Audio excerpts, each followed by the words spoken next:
Selamat siang, kami dari Bea Cukai Betul dengan Ibu Rara. Saya adalah salah satu korban penipuan yang secara tidak langsung mengatasnamakan Bea Cukai. Setelah sekian lama nge-scroll, tiba-tiba ada tuh satu toko yang kayaknya oke sih pasti buka. Deketnya tuh kayak beberapa bulan terakhir ini. Terus dia katanya mau kirimin saya. Apakah benar seperti itu? Kata siapa? Kata mereka. Hai Sobat BC, kembali lagi di segmen Kata Mereka. Di era serba digital ini, belanja online udah jadi bagian dari keseharian. Tinggal scroll, klik, bayar, beres deh. Tapi, nggak semua barang yang dibeli benar-benar sampai ke tangan kita. Karena sayangnya, kemudahan ini juga sering dimanfaatkan oleh para penipu untuk melakukan penipuan. Sepanjang tahun 2025 aja, Bea Cukai menerima 8.183 pengaduan penipuan yang mengatasnamakan Bea Cukai, meningkat dari tahun 2024 dengan modus belanja online yang paling sering terjadi. Bagaimana sih cara penipu tersebut melancarkan aksinya? Yuk kita dengar langsung cerita dari pengalaman sahabat BC.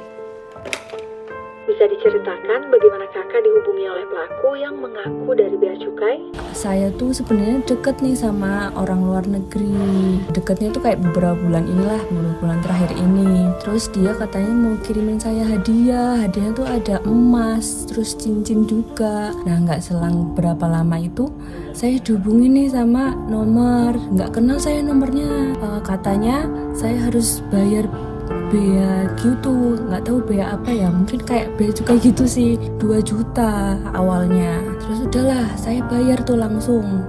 Kok ternyata saya harus bayar lagi ya. Orang dari bea cukai tuh sambil ngancem-ngancem saya mbak, jadi saya bingung. Setelah sekian lama nge-scroll, tiba-tiba ada tuh satu toko yang kayaknya oke sih pasti buka. Dan laptop yang aku cari kebetulan emang ada. Setelah kontakkan, udah deal tuh kan, harganya oke banget sih dia nawarinnya untuk laptop baru gitu kan. Dia minta DP dulu, ya udah aku DP-in lah kan 1,6 atau 1,7 gitu. Tiba-tiba dia ngilang, loh kok nggak ada kabar gitu kan. Tiba-tiba ada yang ngontak nomor katanya sih dari orang Bea Cukai. Tiba-tiba si sellernya muncul lagi nih. Dia nyeritain juga kalau misalkan dia juga di pressure juga sama si orang Bea Cukainya, disuruh cepet-cepet transfer, disuruh bayar biaya asuransi lah, apalah inilah. Ketika saya scrolling Instagram, ada iklan masuk tentang oleh-oleh untuk haji dan umroh, saya tertarik dan akhirnya saya menghubungi. Ternyata langsung masuk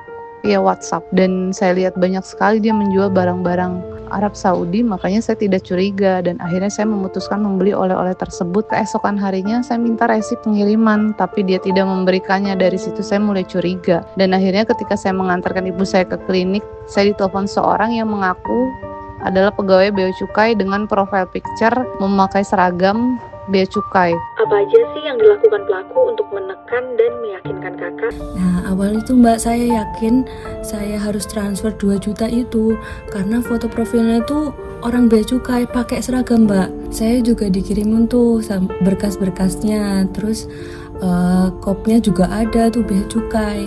Terus saya juga dikirimin foto-foto di bandara. Nah tapi fotonya burem. Intimidasi dari orang Bea Cukainya, di situ juga saya posisinya serba salah kan jadi. Nah terus dari pihak yang aku Bea Cukainya itu juga ngancem-ngancem pakai pasal penadahan lah inilah kan, padahal kita nggak tahu apa-apa gitu. Oh dia minta uang berapa ya? Minta uang jaminan yang bakal balik lagi sekitar 8 juta waktu itu. Nomor rekeningnya juga dia kasih juga. Di situ agak janggal. Di situ dibilang PT Bea Cukai Indonesia. Tapi dia bilang dikenakan biaya karena untuk menebus barang-barang tersebut. Saya bilang itu urusan penjual, tapi suaranya lama-lama agak tinggi dan menyuruh saya untuk membayarkan sejumlah uang agar barang-barang saya bisa dikirimkan. Kapan kakak mulai merasa ada yang tidak beres dan sadar bahwa itu penipuan? Aku awalnya sadar karena rekeningnya tuh rekening pribadi dan kok kenapa nggak ke rekening negara ya?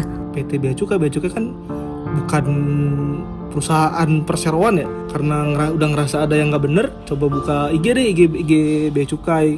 Kemungkinan besar sih penipuan dan kemungkinan besar uang yang udah ditransfer ya emang udah bakal raib.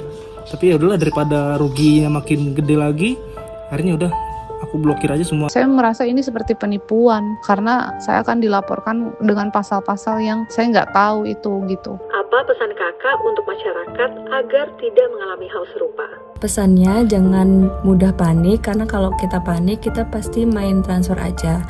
Terus jangan ragu untuk hubungin kontak center Bea Cukai. Bisa banget kita cari infonya, udah banyak banget. Sama kalau misalkan emang masih agak bingung juga buat mencerna informasi itu, kayaknya kita bisa coba kontak ke Bea Cukainya langsung sih. Lebih berhati-hati apabila membeli suatu barang dari iklan-iklan yang lewat di Instagram, atau apalagi barang-barang dari luar negeri yang untuk Bea Cukai gitu ya. Nah, atas namakan Bea Cukai itu adalah penipuan. Kami menghimbau masyarakat untuk selalu waspada terhadap segala bentuk penipuan yang mengatasnamakan Bea Cukai. Perlu ditegaskan bahwa Bea Cukai tidak pernah menghubungi secara pribadi, tidak melakukan ancaman, dan tidak meminta transfer ke rekening pribadi. Saat ini, modus penipuan semakin meyakinkan, bahkan ada yang menggunakan nama dan foto pegawai. Bukan hanya saya, banyak pegawai lain yang identitasnya disalahgunakan untuk melancarkan aksi penipuan, baik via pesan pribadi hingga akun-akun palsu di media sosial. Untuk melindungi diri, ingat 3 hal sederhana, yaitu stop, cek, dan lapor.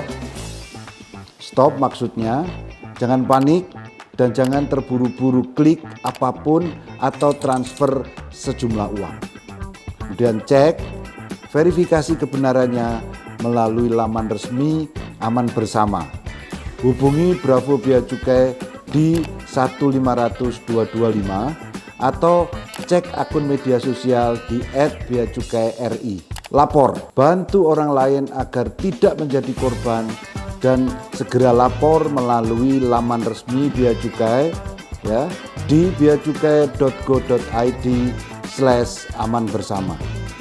Pada laman ini, masyarakat bisa mengenali berbagai penipuan, contoh dokumen palsu hingga langkah-langkah penanganan jika menjadi korban. Selalu waspada dan cek kebenarannya. Dari cerita tadi kita belajar bahwa penipuan bisa menyasar siapa saja dengan cara-cara yang semakin meyakinkan. Selain modus belanja online, modus asmara dan lelang juga sering digunakan oleh para penipu. Kalau ada informasi yang terasa janggal, jangan panik ya. Selalu ingat, stop, cek, lapor. Karena satu langkah sederhana dari kita bisa mencegah kerugian yang lebih besar. Tetap waspada, lindungi diri dan orang sekitar dari penipuan. Sampai jumpa di Kata Mereka berikutnya.